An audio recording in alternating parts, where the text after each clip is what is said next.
So you have an online series of training materials now. Can you say a little bit more about what they are, what they were designed to do? Yeah, sure. Well, traditionally learning, in my opinion, is pretty much taking what was a text document or standards, putting it into an online format. You might be adding some multimedia, some pictures, maybe a little video, but it's pretty much still reading text online or on a screen. And I don't know about you, but I mean, if I'm going to read a book, I definitely wouldn't read it on a computer screen. Yeah, I'd read a book. Sure. Honestly, I mean, so the e-learning that and the online training that we're offering is completely different. What it is, it's a live instructor doing something like dressing a side mount cylinder or configuring a harness for somebody, right? So that's one element of the configuration. And then it's got an actual voiceover applied to it, which is done afterwards. This time, left hand assists and the right hand does. So the right hand clips in the cylinder, left hand holds the first stage. So everything shot in the video has been sequenced in a way that we know is best for somebody watching and learning. It's done in a systematic format. I mean, as humans and live as instructors, we make a lot of mistakes. Sure. Me included. I mean, constantly. I mean, the amount of takes we've done on this video alone. All right. So you definitely make mistakes, but when you look at things that are done with a voiceover on something that's a little bit more scripted. Yeah, we can. Yeah, exactly. We can zoom in. We can highlight different areas. We can freeze frame, pause, and it allows people to set something up. Now let's take that a step further, though. That's just a configuration tool. What about if a diver's trying to correctly weight themselves, or actually getting a good diver trim position in the water? Okay. Well, how do we learn the most? Right. What we tell people on a training course is, I'm going to get you to do something. You may have a problem with it, but please, after you've done it, watch the other student attempt the same exercise, because you'll probably learn more from watching somebody else than you will actually doing it. No? Sure. So that's what we encourage people to do. So what about if you could watch all the students have ever had and all the problems that have ever come up for every single skill you can think of that I'm going to test you on? Yeah. What about if you could watch all that before you even turned up? Right? Okay. Done in this way. So you watch a video clip, it's something I've sequenced, and I've exactly voiced over at that point what it is you should be looking for. Okay. What the problem is and what I want. So it's a bit like taking you underwater, putting a set of headphones on, me with a microphone, if that was possible, and then having a student perform a problem live that you can see them, right?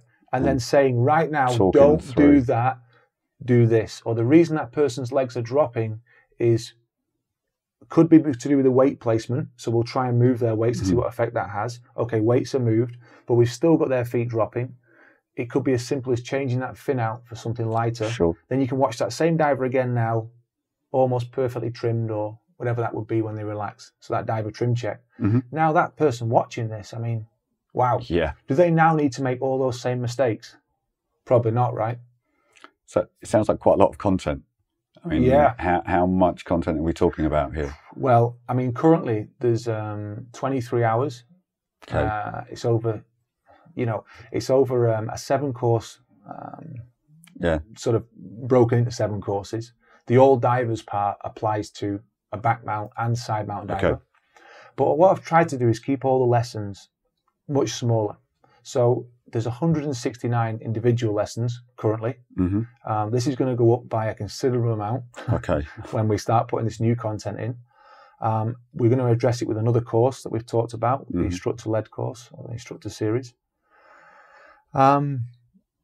Each video has been tried to keep, though, to about a 5 to 7 minute window. Okay. That's the average, if you like. And that's because it's easy for someone to find whatever they're interested in.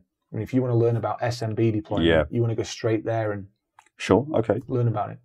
I mean, what's different, though? I mean, okay, you've talked a little bit about what's in them, but I mean, why does someone need your course, our course? Why don't they need to take e-learning from somewhere else? What is it we're doing differently? Sure. Well, let's look at the e-learning materials from every other agency. I mean, and honestly, I seriously challenge any of the big agencies to go out there and create something similar or the same as what I've done. There is nothing like it, because the time involved was unbelievable in making it. You know, those videos we just talked about, I mean, the editing alone was a 10-month window, working almost every day for a considerable amount of hours, like a full-time job, you know, to actually get them prepared. And that's just the editing phase and the sequencing of the lessons. I mean, I broke down 7 years of courses and all the different footage I'd gained to actually extract all the different clips. That. So I don't know how many thousands of video clips that was to actually rewatch. I mean, it's brilliant to watch your students progress over time. Sure. And actually, you formulate really good ways of doing it. I mean, if a big agency did pull in, you know, all this kind of stuff, they'd have to throw a lot of money at the editing side. But, you know, would it help divers? Yes, it would. And then I think you can really call it e-learning, not putting text on a computer screen and get people to read it. Yeah. You know, so I think they're missing the book, really. You know, I mean, you have the same stuff. You have quizzes, knowledge reviews in your e-learning. To be honest, at the moment, no. What I went for was a sheer, you know, if you're turning up to a course, these are what we need you to do. The water work is what we really want to accelerate and improve on. So it was very much watching students and with problems, and then so you wouldn't have those problems, and understanding what we want you to achieve. So giving that benchmark demonstration level, that's what we're aiming for. Sure. Tell me a little bit about the reason behind creating the materials. What is it you were hoping to gain from creating them?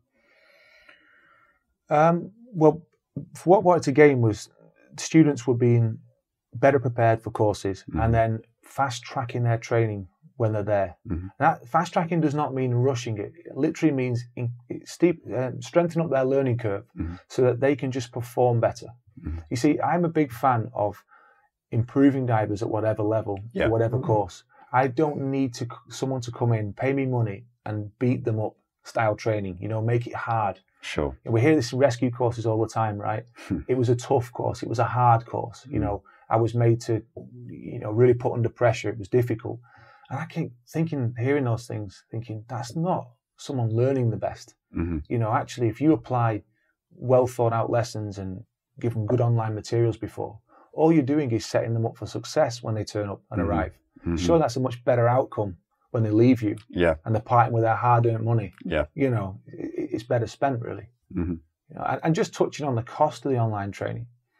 I mean, to get that level of materials from me live, and don't forget, I can't do as good a job live, not even close to what the online materials are. Because they're hundreds of hours of me doing voiceovers, stopping, starting, repeating, making, you know, it's like the perfect way to explain something. So you're only going to pay, you know, less than 1 day of training. So my in-water training rate, right? Less than 1 day of that for the entire series. I mean, we'll look at the price breakdown after, but the important message I want to get across there is if you want me to present this stuff live to you in a course, it's going to take me 6 days, 10 days. Well, what are you saying? You're saying paying that rate. And you said 23 hours. So that's like 3 days of 8-hour days or something. Yeah, constantly talking. Yeah, exactly. But people have come for the water work. They can't sit and listen. And if I asked you to listen for 8 hours, I mean, first of all, that's not going to happen from a student point of view. Sure. Second, could you really talk really high level stuff for 8 hours and be accurate? I mean, I couldn't do it. So I mean, you see it more as a companion product or more as a sort of standalone product? Well, the online training, it was great to be able to reach a massive market of people. Yes, there's the money side that comes in from that, but actually more than that is that if you can reach and improve divers that you never met before, you know, and give them really good ways to learn at home or with their instructor that's based where they live, you know, then fantastic. You know, even if that instructor is using the materials, there's that base to work from. But where it really works well and what it was designed for originally was to give to the students that are coming on our courses to better prepare them, to give them materials that go along with the video materials they're receiving of their live training in the water during their 4 days with us. Then when they go back home, they've got their own benchmark materials. They've got the online materials. So if that diver's got to keep refreshed, if they take a break from diving, 6 months, you know what happens, in families and things happen and you can't dive all the time. They've got this excellent resource that can allow them to continue. Like a video library almost. Yeah, exactly. Yeah. And it can refresh them and, Yeah. Well, it's interesting. I mean, you talk about the preparation part. I mean, I remember doing, I think, a course with you a couple of years ago. We had a couple of guys come on board that I don't think had taken side mount training. They'd only watched the video series. Yeah. And I remember thinking that can't quite be true. I mean, the equipment was working. Yes, there was some few tweaks to it, but it was probably the first time I'd seen the net result, if you like, of them making that investment. And exactly. And let's look at those people. What did we do? I mean, we checked the harness setup. We made a few little adjustments. Sure. The next thing is we got straight to the water, right? Yes. We worked on the correct weighting, balancing the diver, and then actually getting them to perform what we need, finning techniques in the water so we can assess them. Later on that day, what did we do? We got them on a bench and did a full finning workshop with them. Because now we'd seen what to look for. Yes, we weren't wasting any time, were we? We were just doing what we needed. And then the second day, we had a lot better improvement from their finning techniques because of the dry land, watching back what they did. Well, it's just that I remember when the series first came out, there was a lot of, call it backlash or some negativity around really what you were setting out to do. And a lot of what I was hearing was people thinking you could teach a diver to dive if they never got wet. Yeah. Okay. I mean, so what do you have to say? Yeah. So let's clear that up. I mean, online training and the way I'm doing it now, it isn't certifying somebody to do anything. Okay. It's giving you resource and materials, encyclopedia, if you like, to better educate you and understand what it is we want to improve. You need to be a certified diver, already. This is what it's aimed for. It's aimed at people who have already took an open water level scuba course. And what I'm saying at that point is once you've got the open water course done, stop there to a degree, invest in these materials. It will be the best money you've spent. And I'll say this clearly. If it's not, you're welcome to tell the world about it in any way you want. Facebook, social media. You literally tell what the problem is. I will happily refund all your money, but I'm also going to challenge whatever you write, of course. I'm going to defend that, right? I'm going to write down what I think. But if you honestly believe there's something that's that wrong or it's not worth the money you spent, I'm very, very happy for people to do that. And I've always said that, okay? Because that's what I want. And, there's hundreds and hundreds of people all around the world using it now. And the feedback is very, very good. Yeah. They just want more, which is what we're doing now, right? Well, I mean, what was interesting was just that sort of general misunderstanding about what people thought they were for. And what kind of made me laugh a little bit was that no one thinks twice about Googling the answer to a question or going to YouTube to see a video of how to, put up a shelf or clean a carburetor. Yeah. But as soon as you bring out an online video that's showing you about diving, there's, some kind of feedback from that. It's a good point now. But what do you think that was? Do you think it's a bit like, the instructors felt that they would miss out on some training? Or I'm trying to work out what the resistance was. I'm not actually sure. I mean, I've imagined that you have a lot of people that have got a firm belief in how diver training should be conducted. It's how it's always been done. This is what we've always done. I mean, we're both from the UK. We know where the UK diving grew up from. It had a military feel to it, didn't it? And so, I think there is that resistance to anything that's new. Anything that is a little bit, that can't be quite right. Yeah, it could well be. But again, now, I mean, what I'm seeing now is I very rarely have to defend anything. So if a point gets raised online now about a student asking a question on a social media forum, saying like, what's the best side mount VCD? Or, what's a lot of the time, or how do I set something up?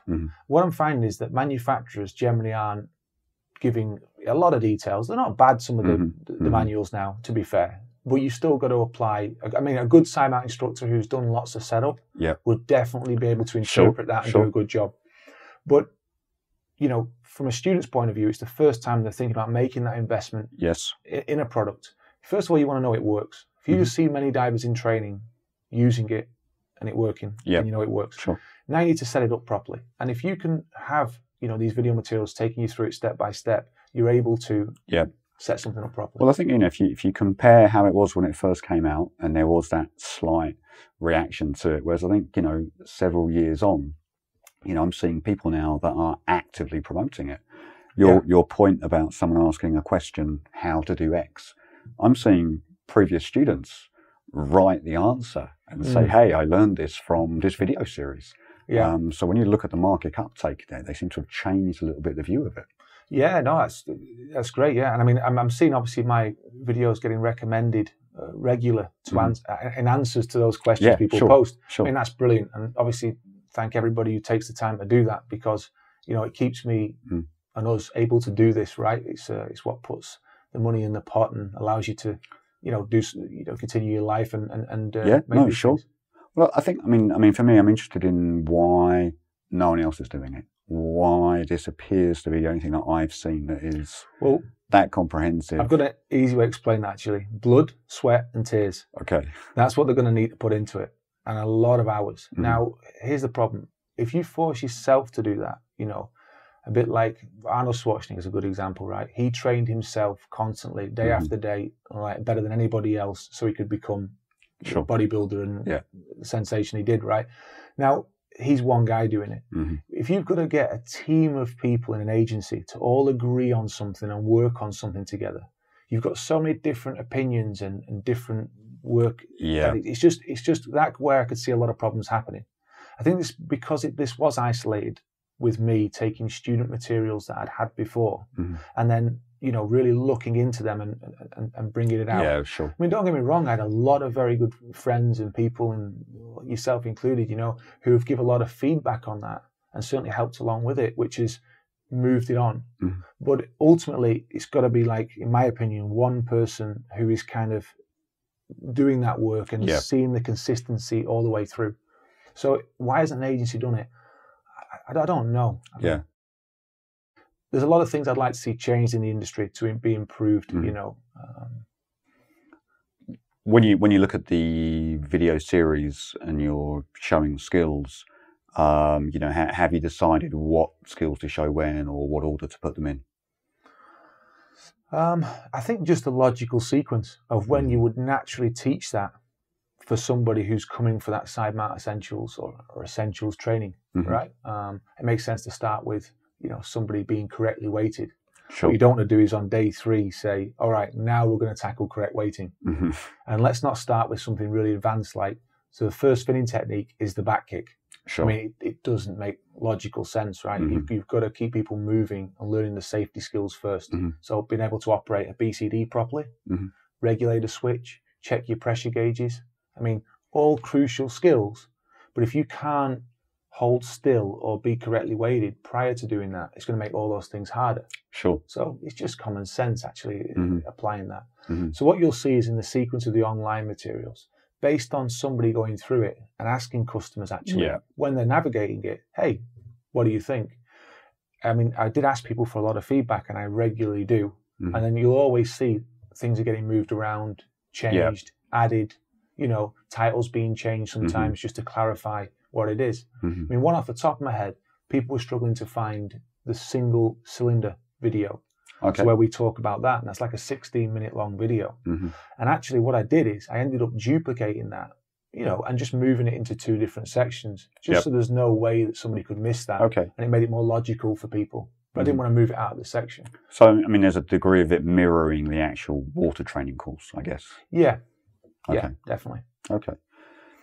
For the videos themselves, we talked a little bit about how long they are and how much content there is. But in terms of, let's say, what's making it stand out, and one of the things that maybe is really the level of detail that we'll go into on some of the points. And so can you give an example of where we might have done that? Sure. Well, one of the things was, right, we were always asking the question, if we take a side mount setup, so you've got somebody in the water, what is their loop bungee or cylinder bungee doing at the top? You know, how critical is that? Then if we take that a bit further, the band height on your side mount cylinder itself, you know, if we move that higher, what would happen? If we moved it lower, how would it affect it? Okay. If we change the rotation of that band, what impact would that have? Okay. And then, as you well know, we spent a long time actually it was in car wash, right? Cenote in Mexico. Yes, that's right. And we actually come up with the idea of having a tape measure. That's right. Put down on the cylinder. That's right. And then, you can explain this. I mean. Sure. Well, it was the best thing I ever bought from Amazon, that tape measure. Yeah, that's right. No, so I think what we had done is we would use some cylinder band retainers to place the tape measure along the length of the band. And then we've marked off, I think, 3, 4, 5 even, at something like 3 or 5 centimetre intervals. Yeah, so we started with a benchmark of what we knew was right. Correct. So we had a nice cylinder in trim. Yes. We kept the same cylinder with approximately the same gas, yes. in it, because we obviously did it in one go. And then we moved that band, didn't we, up and down. That's right. To figure this out. And I think we used 5 centimetre increments. Yeah, and I think we probably went through about 4, 2 lower and 2 higher. And then I think for each one, we took like a 360 of you as a diver, shook you around a little bit and just looked at how the cylinder handled. And I think then we took that idea further once we'd reset the band to rotate then the bolt snap position on that cylinder. Going in the 4 different That's things, right, yeah. Starting out obviously correctly in line with the extension post and then moving the 90s, the cardinal points. And then I think we did this also with the loop bungee, don't we? Absolutely. So the normal length we worked out that works for us, then we increased that by 5 centimetres. Sure. And then the opposite, right? And we then shown in 3 separate videos exactly how a loop bungee affects something, how a cylinder band position affects something, and how a cylinder band height affects something. So, I mean, that for me it's one of the sort of primary things about what I would refer to as side mounting a cylinder rather than just letting it hang on the body. So that's a fairly important part of side mount diving, at least from the configuration side. But if I then think about, let's say, something that's not as important. So, I mean, I remember doing some work when we did the stage video and we were going into the retaining bands. Yeah. And I think between us, we came up with about, 4, 5, 6 different styles of retaining band. Yeah. And I remember we ran hoses through them all. Yeah, and then pulling them at different parts. Pulled the hoses both on land and then in water. And just to see how well the retaining band held. Yeah. And whether their size were obviously in aluminium. One of the questions we got, was can we not just use bungee? Yes. And we found that obviously with bungee you can. It's cheap to do, easy to do. Sure. But it rolls, right? It rolls up and down, which can leave you with it not retaining the hose anymore. Well, I think it was a difference between, when you go shopping online, I do this bit of online shopping, sure. And you see all these different bands, elastomeric, fabric, high tensile, whatever it's going to be.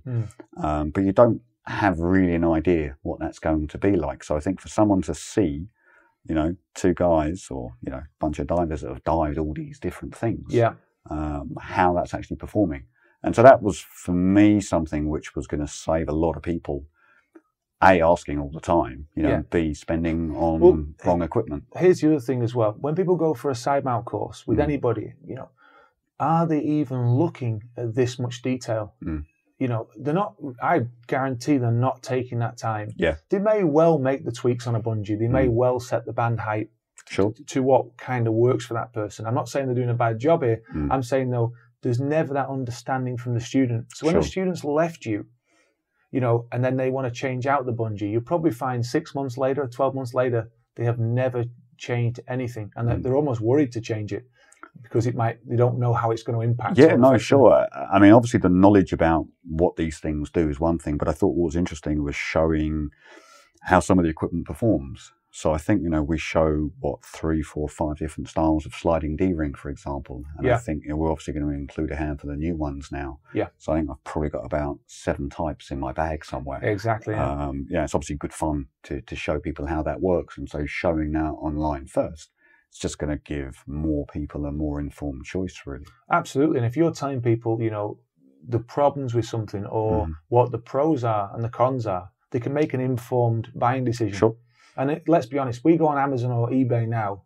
What do we do before we buy anything? I mean, we literally go and check what people are saying about it. Sure. Is it being delivered on time? But also you're looking at, does it function properly? Does it do what you want to do? What's the reliability of it? So what the online training kind of is it's doing a very good job of that, isn't it? It's got a lot of student feedback. Yeah. And I think one thing I would like to touch on is that the materials are constantly evolving by the students who are watching them.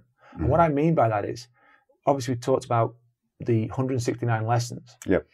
Right now, including my replies, there's over 1,000, I think it's 1,023 comments right now to this day.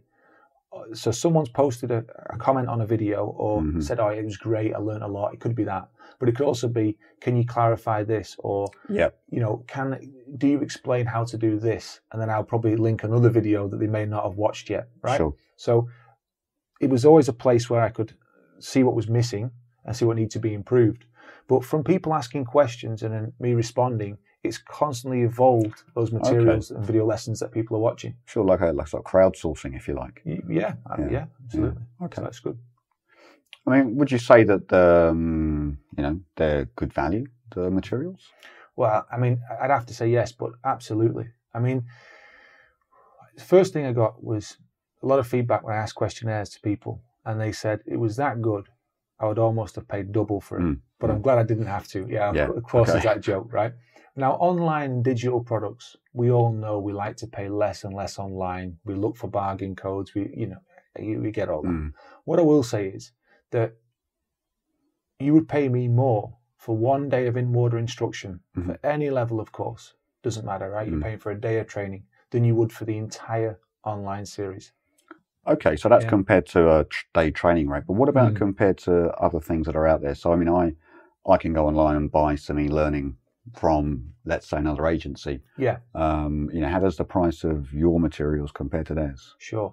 Well, first of all, we've talked already about the lack of the content and the comprehensiveness, let's say, of their materials. You know, they're not including diver weight checks, student divers with problem solving, you know, ascent profiles, learning to use a compass correctly, you know, and actually watching live students doing that with an instructor present over the top of that. We know they don't cover that. So it's just really reading that material. So they're not really a comparable product. So it's always difficult to compare something that isn't. Fair enough. But let's just say someone's going to invest that money now. I mean, you know, that investment of money, let's just say their materials are half the cost of what I'm offering is. You know, you'd be much better off saving up some more money and spending that money on a comprehensive set of materials. And like I said, once again, if you're not happy for any reason, you're more than welcome to tell everybody about it. Sure. And, you know, you're welcome your money back because it's one of those no-brainers. It won't happen. Would you be surprised that your materials are actually less than a training agency's materials? I will be surprised if that's the case. Is that so? That's so. Well, there we go. Honestly, I haven't kept track of it. Sure. I don't actually do the materials from agencies. I have, of course, looked at them and I've seen students with access to them. And, you know, for certain levels of courses, someone wants to take a TDI Advanced Nitrox course. They might ask, can I do the pre-study for that course prior to coming? Do your materials cover that? And, well, my materials are really covering a lot of the training skills and development of those skills, as well as all the comprehensive essential skills you'd need. But they don't necessarily cover all the theory topics that get discussed at Advanced Nitrox level, right? So, yes, you would either need to read the agency's manual or get information from that instructor through a live presentation to get that information, to get that knowledge. So what can the materials actually save the diver in terms of money? If they were to make this investment, what's the return for them? What kind of things can they save? Well, I think our most valuable thing is time, right? So if you're paying someone a training rate, you could argue that X instructor is 10 times cheaper than another instructor. Sure. So I'm going to now go to the lesser valued instructor because I can do 10 times more work with them, right? Well, that's still 10 times your daily investment, isn't it? That's time away from your kids, your family. That's fueling your car, paying dive site entrance fees, your actual time out doing that, right? If that training time is not effective, I would argue you're wasting your time. I don't know what you value your time at, but I mean, I'm certainly valuing my time, pretty high, and I want to ensure that if I go somewhere to learn something, I'm maximizing the value in it. So I can see your point about saving time, days off work, traveling, what have you. But it's a little bit of a variable cost time, right? But what can it save you in terms of, expenditure, in terms of money? What things would it save you? Well, all right. What about buying the wrong equipment? Okay. Yeah. I mean, if you invest like we all do, right? When that's what eBay came up from, isn't it? Maybe, yeah. We had a place to sell it all again when we bought the wrong stuff. Yeah. But there's two problems there, isn't it? There's a problem with buying the wrong stuff, and then it actually impacting you not progressing forward with the diving, so not enjoying it. Then you might well take up something else. So there's the outlay from one set, but it's also the detrimental effect from doing that, which is stopping you doing scuba diving in the first place.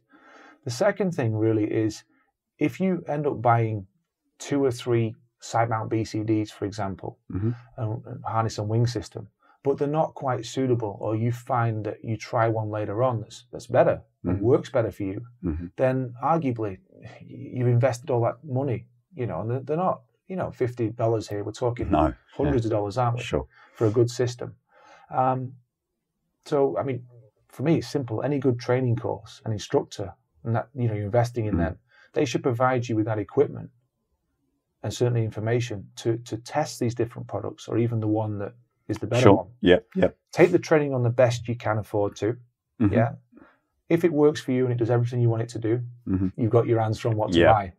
Right after your course. I mean, I've spent a long time trying to make things work, but all I'm really doing is wasting your time and money that you've come to learn something, and I'm experimenting with you, trying to weight something that, or balance something that just isn't really working that well. Yeah. Better sometimes just to say, hang on, let's use the right product for the job. I have a fundamentally different approach to diver training than almost every other agency, and some of that is highlighted on this chart. A key difference is that you get video-based training from an actual live instructor, and you are not reading text manuals on a computer screen like the others offer. I wanted to convey everything I know within these materials, and so that was the reason the series became larger and more detailed than any other resource available. Start to finish, it took me 14 months to create. I also wanted to bring the years of teaching experience into the materials and show real-life divers and not just instructors playing the role of a student. This makes the content far more realistic. We are using the website to create a place where you can ask questions and read what others are writing too. This makes the learning more interactive and informative. This is now our third major update. Unlike other agencies who offer a physical textbook manual per course, our online video-based content can easily be updated as time passes, and our subscribers get instant access to any new content and updates, something you cannot easily do with a text-based manual. The last point here is about what we think you should come away with. The dive agencies are producing training materials as an integral part of their internationally recognized diver training systems. In contrast, we at sidemounting.com are focused on providing a much wider range of diver support and educational materials that are not confined to achieving a certification. We suggest you use our online materials alongside your current agency's materials to achieve the best results. We are learning so that we can do something, and the things we are teaching are done when diving. We want divers who can apply their knowledge in real life and not just write it down on paper. We want people to be able to show the knowledge they have through their ability in the water and with their equipment on land, This is not something that can be tested in any other way. So, we at SciMountain.com have chosen not to include any quizzes or exams within our online training materials. We are totally focused on improving your performance in all aspects of scuba diving underwater. We hope you've enjoyed this video and had the chance to watch many other videos from our free training course. We look forward to your investment in us and welcome any questions you have. Just get in touch. Thank you.